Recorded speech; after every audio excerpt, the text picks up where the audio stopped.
এদের সৌদির নিয়মে এদের পাথর নিক্ষেপ করে মারা উচিত। আর আমি একটা কথাই বলতে চাই, এর পরিবারকেও পঙ্গু করে দিতে হবে। একটা মাসুম বাচ্চা, আমারও একটা সন্তান আছে, আমার একটা মেয়ে আছে।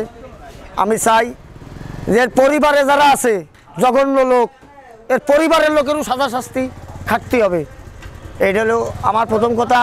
আমি একজন সাধারণ জনগণ, আমি এই দর্শককারীর আমি চাই এর কোনো ফাঁসি হবে না। এর হলো সৌদি আরবের নিয়মে এর হচ্ছে হাঁটু পর্যন্ত পুঁতে, এর হচ্ছে জনগণদের পাথর নিক্ষেপ করে মারতে হবে।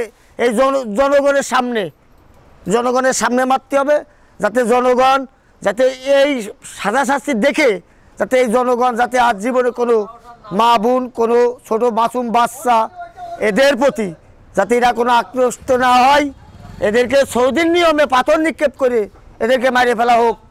এটা হচ্ছে আমার মাগুরাবাসীর দাবি। আর এর বাড়ির পরিবারও পঙ্গু হয়ে যাবে।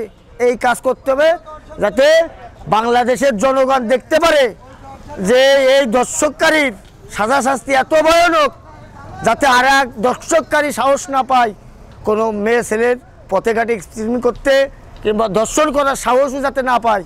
এর সৌদি আরবের নিয়মের পাথর নিক্ষেপ করে মারতে হবে, তাহলে জনগণ শান্তি পাবে।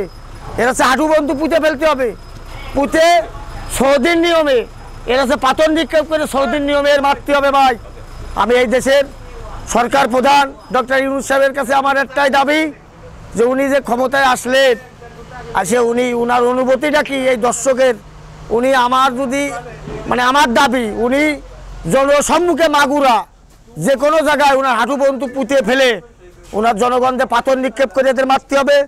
এর পরিবারের প্রতি আরও দুর্ব্যবহার করতে হবে, যাতে ওই পরিবারের প্রতি খারাপ ব্যবহার দেখে যাতে কোনো জনগণ, কোনো লুচ্চকারী, কোনো দর্শককারী যাতে এই দিক না তাকায় ফিরে। এর হচ্ছে সৌদির নিয়মে মারতে হবে, এর ফাঁসি দিলে হবে না।